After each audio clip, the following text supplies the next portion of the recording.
Hello भाइयों, कैसे हो आप लोग। उम्मीद करता हूँ आप अच्छे होंगे। तो इस वीडियो में मैं आज आपको देने वाला हूँ होंडा एनएस CB350 का ओनरशिप रिव्यू। तो मेरे पास है ये एनएस जो कि 2023 मॉडल है और सेम मेरे फ्रेंड ने परचेज़ करी है। ये RS वेरिएंट है और ये लाइक 1 साल भी नहीं हुआ होगा अभी इसको। तो आज मैं आपको इसके बारे में डिटेल्ड रिव्यू देने वाला हूँ कि लाइक 2-3 साल में हमारा क्या एक्सपीरियंस रहा है इन बाइकों से।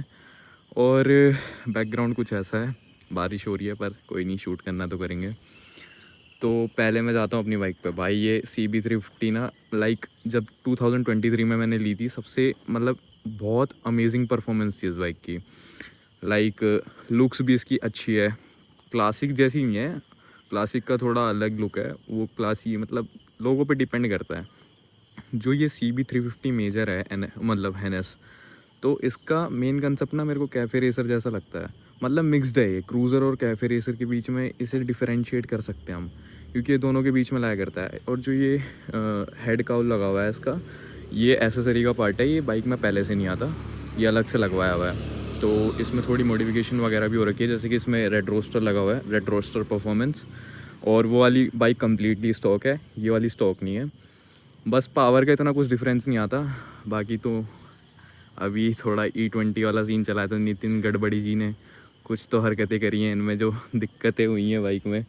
क्योंकि जो E20 वाला फ्यूल आया उससे देखो परफॉर्मेंस पे तो फ़र्क पड़ा ही पड़ा है, आपकी माइलेज पे भी फ़र्क पड़ा है। जो मतलब पहले जब मैं राइड करता था 2023 में, तो ये ठीक ठाक एवरेज दे देती थी, लाइक 35 to 40। अगर तुम कहीं लॉन्ग ट्रिप्स पे जा रहे हो हाईवेज़ पे, देखो सिटी में हम मान के चल सकते हैं 25 to 30 दे देती थी, जिस हिसाब से मैं चलाता था, क्योंकि मैं बहुत रश राइड करता हूँ, तो उसके हिसाब से ठीक दे देती थी। पर अब तो भाई ड्रॉप तो हुआ है, मेजर ड्रॉप कह सकते हैं एक तरीके से, कि पहले देती थी 40 की, अब लाइक ये मैं इसे हाईवे पे जाऊँगा, लॉन्ग ट्रिप्स पे भी लेके जाऊँगा, तो भी ये 30 से ज़्यादा नहीं देती है, चाहे मैं कितना भी प्यार से चला लूँ इसे। मेनली क्रूज़ होती है 80 to 100 पे, तो इतना तो होता ही है। प्रोज एंड कॉन्स पे जाते हैं। तो प्रोज तो इसके यार मेरे को यही लगे कि ये बाइक बहुत कंफर्टेबल है। बाकी आप इसमें मॉडिफिकेशन करके आप क्लिप ऑन हैंडल बार्स भी डलवा सकते हो, जिससे लुक्स इन्हेंस हो जाती है। जिसको कैफ़े रेसर चाहिए, मेनली जिसको कैफ़े रेसर नहीं चाहिए तो क्रूज़र तो ये है ही। बाकी एग्जॉस्ट लगवा के परफॉर्म, भाई एग्जॉस्ट लगवा रहे हैं ना, ढंग का लगवाओ यार। ऐसे 200-300 रुपये वाले, मतलब 200-300 में तो नहीं लगते, 2500 वाले लगवा लोगे तो बेकार है, बाइक के इंजन पे भी अफेक्ट पड़ता है। और साउंड भी इतनी ऑथेंटिक नहीं आती जो मतलब रेड रोस्टर या जो भी मतलब ऑथेंटिक एग्जॉस्ट से आती है। तो यही था कुछ। और मेन चीज़ तो ये है यार, इसे टाइम टू टाइम सर्विस कराते रहो। मेजर्स अभी तक कोई ऐसा कोई दिक्कत तो मेरे को दिखा नहीं इस बाइक में कि कोई इसने बहुत तगड़ी दिक्कत बनाई हो या कोई मेजर पार्ट चेंज हुआ हो। छोटे मोटे जैसे कि पार्ट्स होते हैं जो डैमेज होते हैं वो तो चेंज हो जाते हैं, इतना कुछ नहीं है। जैसे वो गिरने गुरने पे, वो तो बहुत नॉर्मल चीज़ है, वो होता ही है। पर ऐसा कुछ नहीं हुआ कि भाई बाइक ने कोई बहुत तगड़ी दिक्कत बना दी या कहीं ब्रेक डाउन हो गया चलते हुए में, कहीं ट्रिप पे इसने दिक्कत दी हो, ऐसा कुछ नहीं हुआ अभी तक। तो अब मैं आता हूँ इसके मेजर मतलब वो सर्विसेज वगैरह के बारे में बताता हूँ, जो भी इसके पार्ट्स चेंज हुए हैं अभी तक। तो एचएस तो कुछ पार्ट चेंज हुआ नहीं, कोई ऐसी कोई बड़ी गड़बड़ तो आई नहीं है, बाइक ने अभी तक कुछ दिया नहीं है। बाकी जो नॉर्मल चीज़ें होती हैं चेंज हर सर्विस में जाए, वो जैसे कि आपका इंजन ऑयल हो गया, एयर फिल्टर हो गया, और डिस्क पैड्स होते हैं, वो ब्रेक पैड्स होते हैं, डिस्क। देखो जो चीज़ है ना, मैं एक सिंपल सी चीज़ बताता हूँ आपको। अगर आप बाइक को मेंटेन करके चलोगे ना, तो कोई दिक्कत नहीं देने वाली लॉन्ग टर्म में भी। पर अगर आप खुद मेंटेन करके नहीं चलोगे तो तुम बाइक को ब्लेम नहीं कर सकते कि भाई बाइक में दिक्कत आ रही है, बाइक ख़राब है, कंपनी ख़राब है, जो भी चीज़ है। लाइक मैंने ये 3 साल के ओनरशिप रिव्यू दे रहा हूँ अपना। मैंने इससे बहुत लंबी राइड्स भी मारी है, मैंने इसे ऑफ रोडिंग करी है इससे, मैं इसे पानी में ले जा चुका हूँ, नदी में। मैंने इससे सब करा है भाई। मैं मतलब ये कह सकता हूँ कि रोडों से ज़्यादा जो सिंपल प्लेन रोड्स होती है ना, उससे ज़्यादा ये पहाड़ों में चली है। और इसने अभी तक मेरे को कोई ऐसा इशू नहीं दिया। और जो अवेलेबिलिटी होती है पार्ट्स की, वो भी अच्छी है होंडा की, वो हो जाती है हैंड टू हैंड अगर कोई मेजर पार्ट ना हो। वरना ओब्वियसली ऑर्डर देना पड़ता है, वो टाइम के अकॉर्डिंग आता है। तो मेन चीज़ क्या होता है भाई, अगर तुम ना इसमें एक मेरे को मैं अपनी दिक्कत बताता हूँ होंडा की क्या लगती है मेरे को। जो उसका स्टैंड है ना, वो बहुत ज़्यादा ऐसा है खड़ा टाइप का, जिसे हम बोलते हैं ना, लाइक बाइक सीधी खड़ी रहती है। बाइक कुछ जो ना थोड़ा टिल्ट होके खड़ा होना चाहिए, क्योंकि जो सीधी खड़ी रहती है उसमें पता है चांसेस क्या होता है। जैसे कि आप प्लेन रोड पे हो, आपने बाइक पार्क करी है, तो उसमें ना बहुत ज़्यादा चांसेस होते हैं कि बाइक गिर जाएगी, जो कि होता है। मतलब मेरे साथ तो हो चुका है, 2-3 बार हो चुका है। ये चीज़ मेरे को सबसे बेकार लगती है इसकी, जो होंडा को फ़िक्स करनी चाहिए अपनी नई बाइक्स में।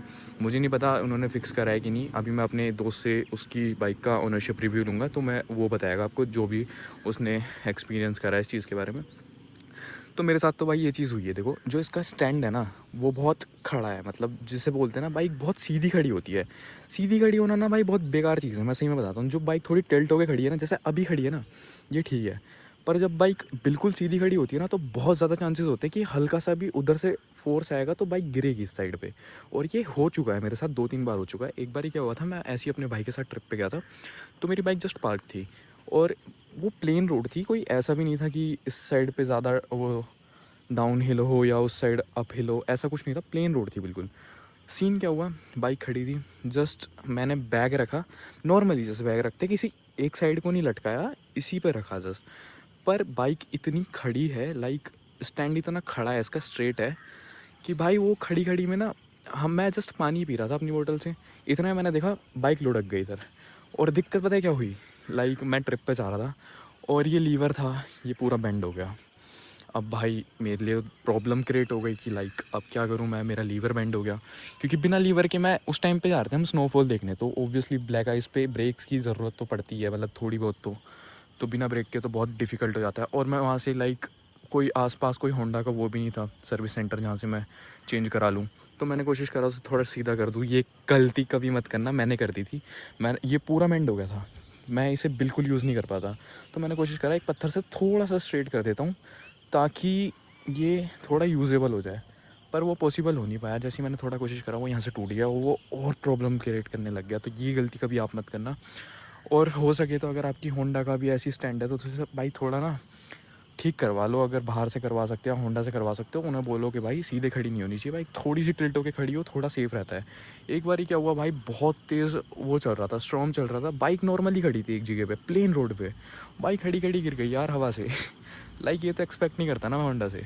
भाई ये सबसे बड़ी मतलब मेरे को मेजर प्रॉब्लम लगती है इस बाइक में, जो कि मैं चाहता हूँ कि होंडा फिक्स करे। अगर फिक्स कर दिया तो वेल एंड गुड, अगर नहीं किया तो मैं कुछ कह नहीं सकता।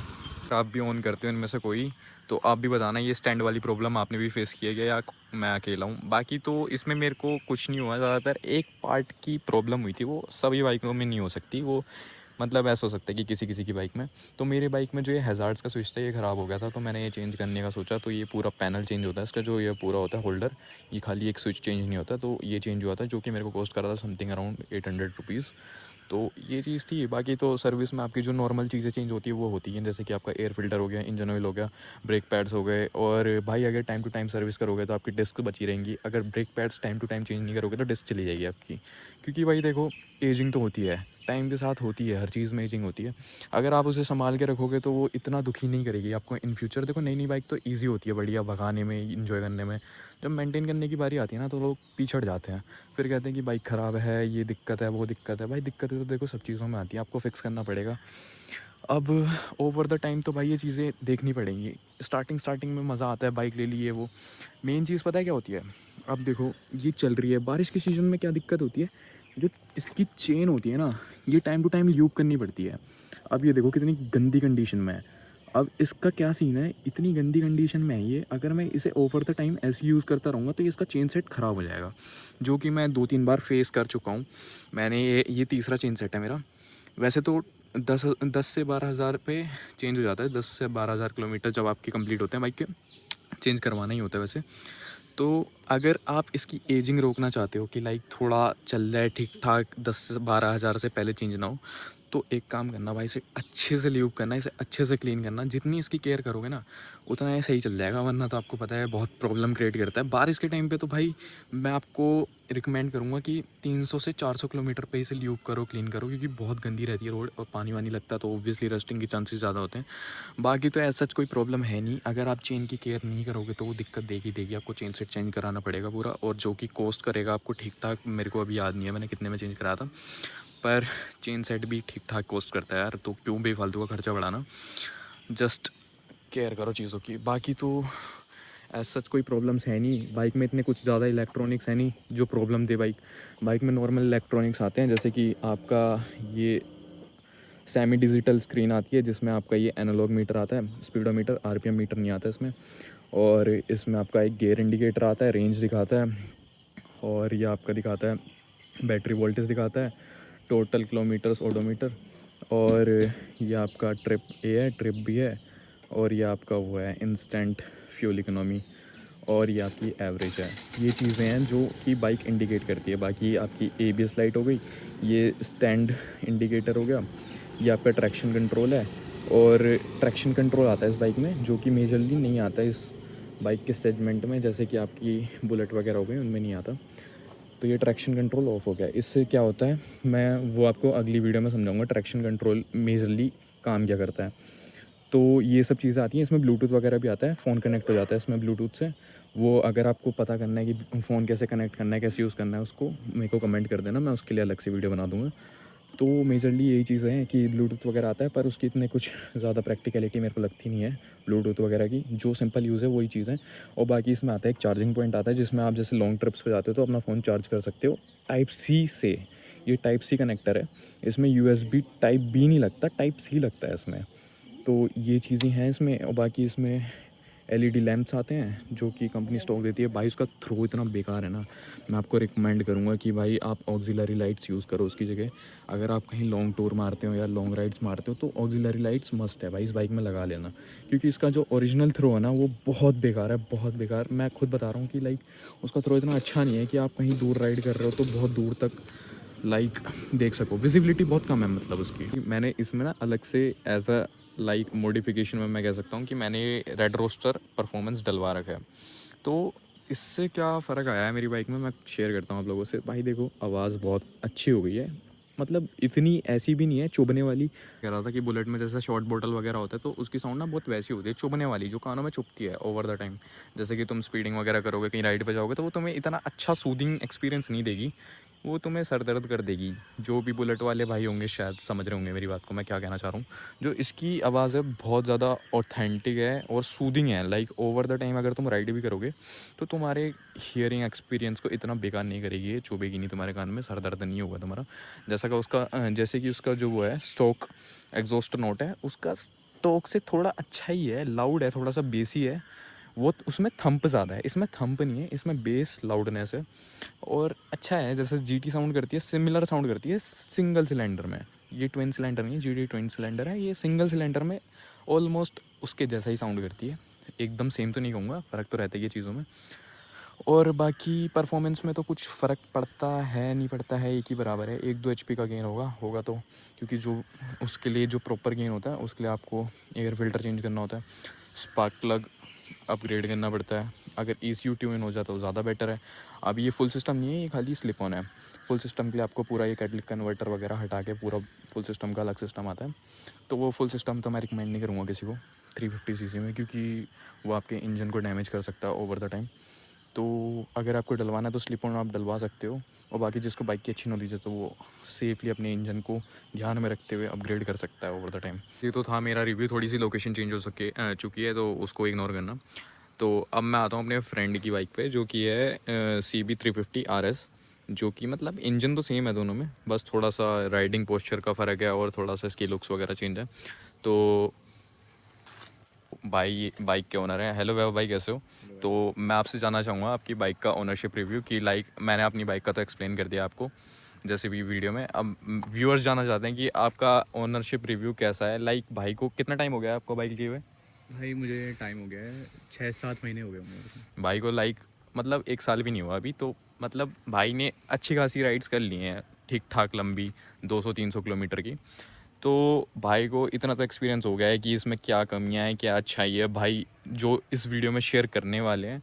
और आप इससे डिफरेंशिएट भी कर सकते हैं दोनों बाइक को कि इसमें क्या है, या आप पे कौन सी सूट करती है, ये सूट करती है, ये सूट करती है। वो आपकी मतलब यूजेबिलिटी के ऊपर डिपेंड करता है कि आपको क्या चाहिए। आपको थोड़ा सा अग्रेसिव चाहिए, थोड़ा सा ऐसे स्पोर्टी टाइप चाहिए, या आपको थोड़ा ऐसा काल्म, एक होता है ना कि काम करके एक नेचर होता है बाइक का कि स्मूथ और क्रूजिंग वगैरह। दोनों क्रूज़र है वैसे तो, कोई फ़र्क नहीं है मेजर। पर ये एसेसरी का पार्ट है इसमें, जो इसका काउल लगा हुआ है ये इसमें नहीं आता। ये दोनों ऐसी ही आती हैं, फेस दोनों का सेम है। ये एसेसरीज़ का पार्ट है, अगर ये हटा दे तो दोनों स्टॉक है। और इसमें बस एक रेड रोस्टर डला हुआ है, ये पूरी स्टॉक है। तो भाई आप बताएं कि आपने क्या क्या दिक्कतें फेस करी हैं अभी तक इसके साथ, और आपको इसमें क्या अच्छा लगा है। हाँ, तो इसके प्रोज ये हैं कि भाई लोग जैसे कि हाइनेस है और आर एस है, दोनों वैसे तो सेम ही है, मतलब जो माइलेज उसमें देती है इसमें भी सेम हाँ, सेम। इंजन तो दोनों का सेम ही है, मतलब ऐसा कुछ डिफरेंस है नहीं इन दोनों में। मेन तो इसका लुक्स का फ़र्क है और थोड़ा सा पोस्चर वगैरह, इसकी सीटिंग हाँ, वगैरह। तो बाकी आपको अगर लुक्स लुक्स और थोड़ा अगर आपको सिटिंग पोस्चर अलग चाहिए इसमें, जैसे कि आर एस में जो सिटिंग पोस्चर है वो थोड़ा स्पोर्टी है। जैसे आपने मेरी बाइक भी चलाई हुई है और अपनी आरएस तो चलाई हुई है, तो आपको दोनों में से क्या मतलब ऐसा डिफरेंस लगता है? और आप अगर कोई बंदा न्यू, मतलब जैसे कि होता है ना, यंग एज का बंदा है, कोई बाइक लेना चाहता है, तो आप क्या रिकमेंड करोगे? कौन सी बाइक रिकमेंड करोगे बंदे को? भाई देखो, जैसे कि आर एस थोड़ा स्पोर्टी लुक देता है और जो हाइनेस है वो थोड़ा कंफर्टेबल क्रूज़र लुक देता है, हाँ। और फील भी वैसी है उसकी, जैसे कि अगर आप यंग हो, लाइक कॉलेज स्टूडेंट्स हो, ये बात तो है। मतलब ये आपके एक्सपीरियंस, मतलब ये आपके वाइब पे डिपेंड करता यूजेबिलिटी है। हो गई, मतलब आपकी मतलब यूजेस कैसी है कि अगर आपको थोड़ा वैसा चाहिए, थोड़ा ज़्यादा लॉन्ग टूर करना है, तो मेरे ख्याल से हैनस ज़्यादा बेटर रहेगी। अगर आपको ऑफ रोडिंग वगैरह और थोड़ा ऐसे मस्ती मस्ती करनी है तो वैसे तो ये भी अच्छी बाइक है, आप इसमें कर सकते हो मॉडिफिकेशन वगैरह। बाकी भाई, आपको क्या दिक्कतें लगी हैं इस बाइक में जो आप शेयर करना चाहोगे बंदों के साथ जो नए आरएस लेने वाले हैं और जिनको फेस होने वाली है प्रॉब्लम्स जो आपने फेस की है? बाकी ये है कि इसका जो इसकी सिटिंग सीट है, तो वो पिलियन राइडर के लिए छोटी है, तो हाँ, उसको लाइक थोड़ा ये टेढ़े। बात तो भाई तुम भी नोटिस करोगे अगर तुम दोनों बाइक को लाइक चला के देखते हो पिलियन के साथ, तो उसका थोड़ा सा कंफर्टेबल साइड पे है अगर आप नोटिस करोगे, और थोड़ा सा वो सेफ्टी पर्पस के लिए वो ग्रैब हैंडल वगैरह भी है, इसमें भी है, पर ये थोड़ा सा मतलब बिगनर्स के लिए थोड़ी दिक्कत हो सकती है। वैसे तो यार देखो, आदत पड़ ही जाती है सबको, पर वही है, वो थोड़ा सा एक सेफ्टी साइड पे, और ये थोड़ा सा एग्रेसिव कह सकते हैं, थोड़ा सा ऐसी ओपन ओपन है, तो आप समझ सकते हो मैं क्या कहना चाहता हूँ आपको। बाकी ये है कि जो, जैसे कि इसका पिलियन राइडर वाला छोटा है, वो तो ठीक है, हमने बता दिया अभी, पर इसका जो बैक रेस्ट है, जैसे टायर है, तो ये पूरा खुला है पीछे से। हाँ, मतलब ये मड को कैप्चर नहीं कर पाता पूरा जो। मोस्ट ऑफ द टाइम, जैसे अभी मानसून सीजन चल रहा है, जैसे बारिश का सीजन है, तो हाँ। अगर तुम इसको थोड़ा तेज एग्रेसिव चलाते हो, तो जो पिलियन राइडर है उसकी पीठ पे पूरा लाइक डस्ट कीचड़ भी चला मतलब जाता है। ये कीचड़ जा सकती है इसमें, ये आपको चीज़ दिमाग में रखनी है, क्योंकि देखो जो ये हैनेस है ना, ये कवर्ड है पूरी, ठीक है। ये इसमें आपको इतना वो नहीं दिखेगा कि मतलब जो कीचड़ है इतना नहीं आएगा, ऊपर तक तो नहीं आएगा, ये कंफर्म है। पर ये देखो, ये जैसे स्पोर्ट्स बाइक होती है ना आपकी, सेम वैसी टेल टाइड है इसकी, तो जैसी कीचड़ आएगी तो आ ही जाती है, थोड़ी बहुत तो आ ही जाती बाकी है। तो तुम्हारी वाइफ पे डिपेंड है, और तुम कौन अपने प्लेन पे बैठा रहे हो, जैसे तुम्हारे तुम्हारे दोस्त है भाई, तो उसको लेके तुम हैंगर एग्रेसिव पूरी राइडिंग करो, उसकी पीठ का दो पूरी कीचड़ विचड़ में। हाँ, मतलब अगर तुम्हें किसी से बदला लेना तो तुम बिठा सकते हो इसमें, बढ़िया एकदम कीचड़ कीचड़ हो जाएगा। नहीं तो भाई इसमें टेल अगर कुछ ऐसे कुछ नाम है उसका, अभी बता देंगे। मडगार्ड टाइप आई गेस इसका आता है एक, हाँ, जो कि मैंने स्पोर्ट्स बाइक में देखा, जो हाँ यहाँ बस। पे लग जाता है टायर के यहाँ पे, तो वो काफ़ी हद तक कम कर देता है कीचड़ वगैरह। पर वो तो चलो अलग से करवाना पड़ेगा। स्टॉक में तो देखो भाई बाइक ऐसी देते हैं होंडा वाले। और आप क्या दिक्कत बताने वाले हो उसके बारे में? बाकी मैंने भाई कल ही इसको शाम को धोई थी, हाँ, हाँ, तो मैंने इसको भाई पूरी साफ करके धोई थी, यहाँ से यहाँ तक पूरा, हाँ, मतलब इसका जो ब्लैक पार्ट है पूरा ब्लैक शाइन कर रहा था। हाँ, हाँ, तो अभी मैं भाई अपने दोस्त से मिलने आया था यहाँ पे रिव्यू वाली वीडियो बनाने, तो भाई ये सब 5 मिनट के अंदर हुआ है सब, मैं बिल्कुल भाई सेफली बहुत कंफर्टेबली चला रहा था करके कि यार हाँ भाई, ये कुछ मतलब तो होगा मैं नहीं। जैसे है ना चलाता हूँ ना अपनी, मैं बहुत तेज़ चलाता हूँ ऐसे पागलों की तरह। मेरी तो बाइक की कंडीशन देख लो यार तुम, बारिश का टाइम है, गंदी हो रखी है पूरी, और मैंने इसलिए धोई भी नहीं है क्योंकि बारिश के टाइम में गंदी होनी है। भाई ने पता है पूरी चमका के खड़ी करी थी कल बाइक, और मैंने से बोला कि भाई वीडियो बनानी है, बाइक लेके आ जा। जस्ट 5-10 मिनट की राइड भी नहीं थी, और रोड भी इतनी गंदी नहीं है भाई, ठीक है। और क्या हाल हुआ है कहीं कि भाई ये धोई थी इसने कल, लाइक भाई ये दिक्कत तो भाई तो मैंने इसका देखो। मेन रीज़न यही है कि इसका जो ये इन लोगों एक्सटेंडर ने लगाना पड़ेगा एक्सटेंडर इसमें। लगाना पड़ेगा भाई। बिन जैसे कि मेरी हैनेस है उसमें, जैसे कि ये रबर पार्ट देख रहे हो, ये तो मडगार्ड तो चलो इसका ज़्यादा ही बड़ा है उससे, और जो ये एक्सटेंडर है ये भी है नीचे तक, ये स्टॉक में आता है बाइक में पहले से ही। तो ये चीज़ इसमें कहीं ना कहीं मिसिंग है, जो कि प्रॉब्लम क्रिएट करती है यार। देखो इससे ना रस्टिंग वगैरह, और देखो यार इतनी गंदी हो रही है। जैसे मेरा इंजन वाला पार्ट है ना, वो सेफ़ है, इतना गंदा नहीं है इसके कंपैरिजन में जितना ये है ना। ये देखो ये अंदर तक घुस गई भाई मिट्टी। अब इसको बहुत एफर्ट्स लगने वाले हैं धोने के लिए, और धो के भी कोई फ़ायदा नहीं है भाई, हल्की सी पानी में गई दोबारा यही हाल हो जाना है। तो ये भाई लॉन्ग टाइम एक्सपीरियंस तो ख़राब करेगा आपका, रेनी सीजन्स में तो बहुत दिक्कत देने वाला है। वैसे तो कोई इतनी वो है नहीं इसमें। मेन चीज़ है कि अगर आपका मानसून वगैरह ठीक है, इतना बारिश वगैरह वाला सीन नहीं है, सिटी राइड्स हैं, तो ठीक है भाई। पर अगर आप थोड़ा भी ऐसे ऑफ रोडिंग वगैरह जाओगे तो बहुत दिक्कतें होने वाली है, बहुत गंदी होगी बाइक। और भाई उससे ज़्यादा दिक्कत वाली बात ये, जब आप इसको धोने बैठोगे ना, बहुत एफर्ट्स लेगी है। या तो आप बाहर से धुलवा लो, पर यार वो भी ना इतनी अच्छे से फिनिशिंग नहीं हो पाती, आप प्रेशर भी मारोगे तो ज़्यादा टाइम, तुम कितनी बार धुलवा लोगे यार, 2 दिन में फिर गंदी हो जानी है, फिर तुम दोबारा धुलवाने बैठोगे फिर वही हाल हो जाना है। तो यार जितना ज़्यादा धुलवाओगे तो रस्टिंग भी आती है पार्ट्स में, वो भी दिक्कत क्रिएट करता ही है ओवर द टाइम। तो मैं तो आपको ये सजेस्ट करूँगा कि भाई या तो तुम हेनेस का पार्ट लगवा लो इसमें, क्योंकि आई डोंट थिंक सो कुछ इतना ज़्यादा डिफरेंस होगा, लग जाएगा उसमें अगर आप कंपनी पे ऑर्डर दोगे। या तो आप इसमें एक रबर वाला एक्सटेंडर लगवा लेना, प्लास्टिक वाला मत लगवाना, प्लास्टिक वाला टूट सकता है। जैसे कि मेरे दोस्त ने मेरे को बताया कि ऐसी कई उसने रिव्यूज़ देखे जिसमें प्लास्टिक वाला एक्सटेंडर होता है वो टूट जाता है, पर रबर वाला क्या होता है, रबर वाला ना फ्लेक्सिबल होता है, तो उसके टूटने के चांसेस तो होते ही नहीं है। तो मेन चीज़ वही है कि भाई अगर आप काम कर रहे हो तो एक बार ही अच्छा करवा लो, ताकि बार बार आपको रिग्रेट ना करना पड़े। और क्या कमी है भाई इसमें बताओ? भाई बाकी तो ज़्यादा कमी नहीं है उसमें। इसमें ये एक और चीज़ थी, मैंने तो अब तो डलवा लिया। इसका सिंगल हॉर्न था, हाँ हाँ तो अभी मैंने डबल हॉर्न डलवाया है। पहले जो इसकी आवाज़ थी भाई बिल्कुल हाँ मान लो भाई, एक मैं गन्ने वाली आवाज़ थी। मैंने इसकी वीडियो रिकॉर्ड नहीं करी।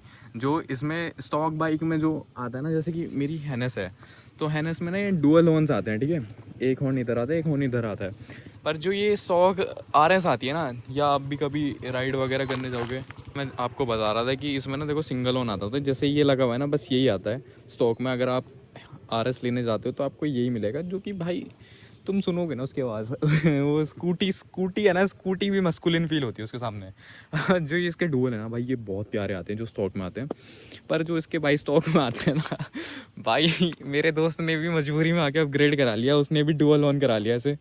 और ये दिक्कत है ही भाई, मतलब बाइक थोड़ा पर्सनैलिटी पे अच्छा नहीं लगता यार, अगर तुम्हारे सिंगल होने वहाँ से स्कूटी भी साइड ना दे तुम्हें तो वो आपके ऊपर है भाई, अगर आपको कोई दिक्कत नहीं है उससे तो वैसे कोई इतना कुछ है नहीं। बाकी मेरे दोस्त ने इसमें ये डलवा रखे हैं, बार एंड मिरर्स डलवा रखे हैं, जो कि बिल्कुल प्रैक्टिकल नहीं है, बस ये लुक्स के लिए कह सकते हैं। प्रैक्टिकल तो मेरे को कहीं से कहीं तक नहीं लगते हैं। तो अगर आपको लुक्स के लिए कराना है तो करा सकते हो भाई, वरना इसका एज सच इतना कुछ यूज़ है नहीं। और बाकी एज सच बाइक में कुछ मॉडिफिकेशंस हो नहीं रखी। तो हाँ भाई, आप और क्या दिक्कत बताने चाहते हो इस बाइक के बारे में? भाई दिक्कत तो एक ही लास्ट बची है इसकी, बस इसमें ये है कि चार्जिंग पोर्ट नहीं है भाई, हाँ जो कि भाई, हाइनेस में तो मिलता है। और जो हैनेस है उसका जो ये मीटर है, उसके यहीं पे जस्ट साइड में एक चार्जिंग पोर्ट मिलता है, जो मैंने अभी आपको वीडियो में बताया, टाइप सी कनेक्टर है, वो टाइप सी से कनेक्ट होता है। फिर आप कौन सा डिवाइस चार्ज करना चाहते हो उस पर डिपेंड करता है, जो मैं अपनी बाइक में दिखाता हूँ आपको। भाई ये लगा हुआ है, ये देख सकते हो आप, ये पोर्ट है ना, ये चार्जिंग पोर्ट है, ये देखिए, इससे आप चार्ज कर सकते हो अपना फ़ोन अगर तुम कहीं लॉन्ग राइड्स पे जा रहे हो। तो ये बहुत ज़्यादा, बहुत एक ऐसा पार्ट बन जाता है, कोई लॉन्ग रोड राइड्स पे जा रहा है तो उसके लिए बहुत इंपॉर्टेंट चीज़ है। कहीं हम आरएस में देखें तो आरएस में ये चीज़ मिसिंग है, तो ये दिक्कत बनती है यार। अगर कोई बंदा सोचो लॉन्ग राइड्स के लिए ले रहा है, और तो उसे मतलब एक चीज़ चाहिए यार, ऐसा कोई भी डिवाइस चार्ज करना है उसे, तो उसे एक पॉइंट चाहिए ना, जैसे कि पावर बैंक नहीं हो पाता भाई हर जगह। तो कई चीज़ ऐसी भी वो इम्पोर्टेंट बनाता है इसको, कि लाइक एक वो होना चाहिए, पॉइंट होना चाहिए जिससे हम चार्ज कर सकें, जो कि लग जाता है भाई, चेंज हो जाता है मीटर पर। इनको ये चीज़ तो भाई बेसिकली देनी चाहिए बाइक में, क्योंकि ये बहुत ऐसी बेसिक चीज़ है ना, जो आजकल तो मेरे ख्याल से सभी बाइकों में आ रहा है। तो भाई ये क्यों कर रहे हो भाई यार इसके साथ, जब हैनेस में दे रहे हो तो इसमें भी दे दो। 2-3 हज़ार रुपये का फ़र्क पड़ेगा भाई, कर दो ऊपर यार प्राइस इतना, तो भाई इंपॉर्टेंट चीज़ तो आपको इसी में देनी चाहिए लगा के। कोई बंदा बार बार अपग्रेड कराता है ना, तो उसमें ज़्यादा दुख होता है, और जबकि एक बारी में पैसे चले जाते हैं ना, तब बाद में दिक्कत लगती है, तब वो ज़्यादा हर्ट होता है। अगर तुम एक बारी में पैसे डाल के सारी चीज़ें ले लोगे ना, तब इतना वो नहीं होता। बाकी ये थोड़ा सा इसका क्लच हार्ड लग रहा है मुझे, पता नहीं क्यों, मेरी वाले का स्मूथ है, जबकि वो थोड़ा सा हाँ ऐसी है, चलाने का भी फ़र्क रहता है। और क्या दिक्कतें बताना चाहोगे भाई आप आरएस में? हाँ भाई, बाकी तो कोई दिक्कत नहीं है वैसे। तो जो अभी तक जो दिक्कतें बताई वो माइनर्स लगती हैं आपको, आपके डिपेंड करता है आप कैसे चलाते हो। इसका जो सीटिंग पोस्चर है वो एग्रेसिव है, बट एग्रेसिव का मतलब ये नहीं है कि मतलब तुम्हें एग्रेसिव लुक दे देगा। तुम्हें अगर कोई थर्ड पीओवी देगा, मतलब देखेगा तुम्हें, या फिर तुम खुद भी चलाओगे तो तुम्हें स्पोर्टी फील होगा। पर अगर तुम लॉन्ग राइड भी करोगे, जैसे मैंने अभी तक 250-300 किलोमीटर इसमें ट्रैवल किया है लॉन्ग राइड में, तो वो बहुत कंफर्टेबल है, तुम्हें पता नहीं चलेगा इतना। हाँ थोड़ा सा तुम्हारा, अगर तुम्हें कुछ प्रॉब्लम है वैसे तो बैक में थोड़ा हो सकता है, बट इसमें कंफर्टेबल है भाई पूरा। ये बात तो ठीक है भाई आपकी। इसमें ना मेरे को, मैंने कुछ चीज़ें नोटिस करी हैं, जैसे कि ये ब्रेक इसका जो ये है ना, भाई ये अनफिनिश्ड कहीं ना कहीं फील होता है यार, ये ऐसा लगता है कि ये बेटर हो सकता था। मैं आपको हैनेस का दिखाऊँ ना भाई, हैनेस में ये थोड़ा फिनिश्ड सा फील होता है जो कि उसमें नहीं होता भाई, वो थोड़ा ऐसा लगता है अनफिनिश्ड सा। बाकी जो इसका गेयर लीवर है ना वो भी थोड़ा अलग है, ये जैसे स्पोर्ट्स बाइक में आता है आपका वैसे आता है, और आजकल तो सभी बाइकों में ऐसे आता है। जबकि जो मेरी हैनेस है उसमें ऐसा आता है, पीछे वाले के लिए भी एक वो शिफ्टर आता है, आगे के लिए भी शिफ्टर आता है, जैसे कि पुरानी बाइकों में आता था पहले। तो ये थोड़ा कन्वीनियंट लगता है मेरे को, क्योंकि ये आपके जूते को ना बचा देता है यार, कि जैसे आप नीचे से शिफ्ट करोगे तो आपके शूज़ ख़राब होने के बहुत चांसेस होते हैं, जो कि उसमें होंगे ही होंगे, जो कि मैंने एक्सपीरियंस करा है, पर इसमें नहीं होते। और मेजरली मैंने जो डिफरेंशिएट कर सकता हूँ मैं दोनों बाइक में, देखो एक तो इसकी बैक चेंज है, ठीक है, इसकी बैक थोड़ी ऐसी है जैसे क्लासिक टाइप है, और इसकी बैक थोड़ी स्पोर्टी है जैसे कि इसमें टेल टैडी वगैरह है। और मेन फ़र्क क्या आता है इन दोनों में, इसका जो टायर सेक्शन है ना ये बड़े वाला आता है, इसमें आता है 150 सेक्शन का टायर आता है, और जो ये इसमें स्टॉक आता है ये आता है 130 सेक्शन का। तो भाई देखो, टायर के मामले में, ग्रिप के मामले में, क्रूजिंग लीनिंग के हिसाब से मेरे को ये वाली ज़्यादा बेटर लगती है, क्योंकि इसका टायर सेक्शन छोटा है, तो ये लीन करने में ना कहीं प्रॉब्लम क्रिएट करता है ओवर द टाइम। तो मैं आपको रिकमेंड करूँगा कि अगर आप हैनस भी ले रहे हो तो उसमें ना भाई टायर सेक्शन अपग्रेड कर लेना। 150 पे तुम जा सकते हो, 150 बढ़िया है, 130 बहुत छोटा फील होता है, जैसे कि आप देख ही रहोगे, ये देखो और ये देखो, फ़र्क है भाई, ग्रिप्स में बहुत फ़र्क आ जाता है, ये इतना बेटर नहीं है जितना बेटर। अब हम आ चुके हैं ऑलमोस्ट वीडियो के एंड में, तो अब मैं आपको इसका RRP सुनाने वाला हूँ और इसका स्टॉक एग्जॉस्ट सुनाने वाला हूँ। वैसे तो इसमें भी स्टॉक आता है जो दोनों सेम ही साउंड करते हैं, पर अभी जो ये मॉडिफाइड है तो मैं आपको RRP का भी रिस्पॉन्स सुनाऊंगा और इसका भी रिस्पॉन्स सुनाऊंगा। मेरे को एक चीज़ और याद आई, मैं आपको एग्जॉस्ट नोट सुनाने से पहले वो चीज़ बताना चाहता हूँ। जो मेरा पीछे वाला टायर है वही है जो कंपनी फिटेड आता है, चेंज हो रखा है एक बारी, पर वही सेम कैटेगरी का डला हुआ है। जो आगे वाला टायर है मेरा वो मैंने अलग डलवा दिया इस बार ना, मैंने ऑफ रोड के चक्कर में, ये ऑल टेरन कह सकते हो, मड टेरन कह सकते हो, वाला टायर है जो दोनों में चल जाता है। पर दिक्कत क्या है, वो स्टॉक है जो पहले कंपनी वाले देते हैं, और ये मैंने अलग से अपग्रेड करा दिया। अब इसमें दिक्कत है क्या हो रही है, जैसे कि मैं हाई स्पीड पे जा रहा हूँ, 160 अबव जा रहा हूँ, 160 अबव कह रहा हूँ, 160 तो इसकी टॉप स्पीड है, जो कि जाती भी नहीं है। 155 तक मैं लेके गया हूँ उसे, 155 तक गई है ये, और ये वोबल करने लग गई थी भाई, मतलब इतना ज़्यादा तो नहीं, डेडली वोबल नहीं कह सकते, पर शुरू हो गई थी ये वोबल करना कहीं ना कहीं शुरू हो गई थी। तो मैं आपको वो वाली क्लिप भी दिखा दूंगा आगे कभी। तो अगर आप अपग्रेड करा रहे हो तो दोनों को कराओ सेम कैटेगरी में, अलग अलग मत डालना, मैं इसे चेंज करने वाला हूँ जल्दी।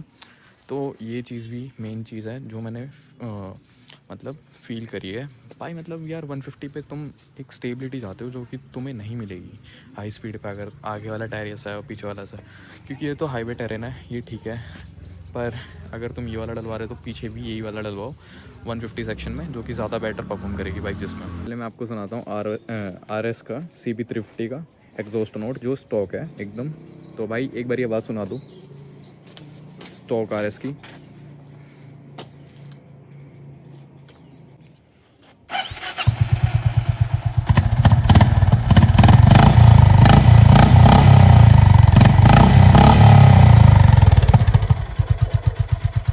बस भाई बंद कर दूँ। तो भाई इसमें ना थंब बहुत अच्छा है, जो कि मतलब स्टॉक के हिसाब से बहुत प्यारा है, मैं इसे बुरा बिल्कुल नहीं बोलूँगा, बहुत प्यारा है। अगर आप स्टॉक भी रखते हो तो अच्छा खासा थंब है इस बाइक में, तो ऐसा कुछ अपग्रेड करने की ज़रूरत नहीं है। और अब मैं आपको सुनाने वाला हूँ RRP सुनाने वाला हूँ अपनी बाइक का, जो कि ये मॉडिफाइड है आफ्टर मार्केट, पर ऑथेंटिक है ये रेड रोस्टर परफॉर्म। तो गाइस अब मैं आपको सुनाने वाला हूँ इसकी साउंड, भाई रैप करो।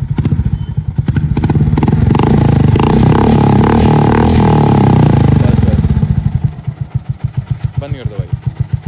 तो भाई ये थी कुछ रेड रोस्टर की साउंड, ये लाउड है भाई, लाउड है ये। थंप इसका ठीक है, पर इसका थंप अच्छा है, पर अगर आपको लाउडनेस चाहिए और बेस चाहिए तो भाई ये ऑब्वियसली इसमें ज़्यादा है, और इसमें अच्छे खासे रिएक्शंस आते हैं जब लगे जाते हैं।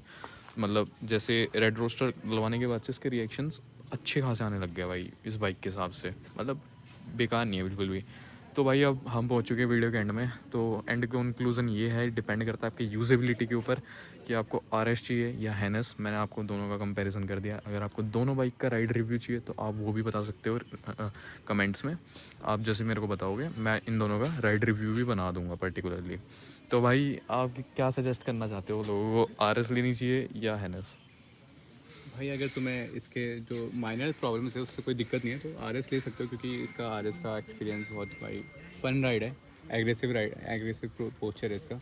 तो बहुत मज़ा आता है। मतलब इतना एग्रेसिव भी नहीं है, क्रूज़र के हिसाब से ठीक है, क्रूज़र ही है ये भी, एग्रेसिव नहीं है इसका मतलब, भाई का कहने का मतलब है इससे एग्रेसिव है, पर Compare to उससे। इतना एग्रेसिव नहीं है कि जैसा स्पोर्ट्स बाइक में होता है या इंसान थक जाएगा, नहीं, क्रूज़र ही है, बस इससे एग्रेसिव है। भाई बाकी तो मैं आर एस सजेस्ट करूँगा, माना कि उसमें थोड़ी एक दो प्रैक्टिकल। हाँ तो भाई बोलिए। भाई बाकी तो मैं ये बोलूँगा तुम आर एस ले लो यार, क्योंकि भले ही उसमें थोड़ी प्रैक्टिकलिटी कम है, माना कि उसमें थोड़ा मड ये सब होता है भाई, ठीक है। मैं बोलता हूँ भाई आपको हैनेस लेनी चाहिए। आप बताएं कमेंट में कि आपको कौन सी ज़्यादा बढ़िया लगी और आप कौन सी लेने वाले हैं या कौन सी लेने की सोच रहे हैं। और अगर आपको दोनों बाइक्स का राइड रिव्यू चाहिए तो मैं दोबारा से बोल रहा हूँ, आप कमेंट कर दीजिएगा, मैं दोनों बाइक का राइड रिव्यू आपको दे दूँगा अच्छे से, सब चीज़ आपको डीपली एक्सप्लेन करके। ये था ओनरशिप रिव्यू बाइक का कुछ, और बताइएगा कमेंट में कैसा है। और भाई सब्सक्राइब कर दो यार और लाइक कर दो वीडियो को। बाय।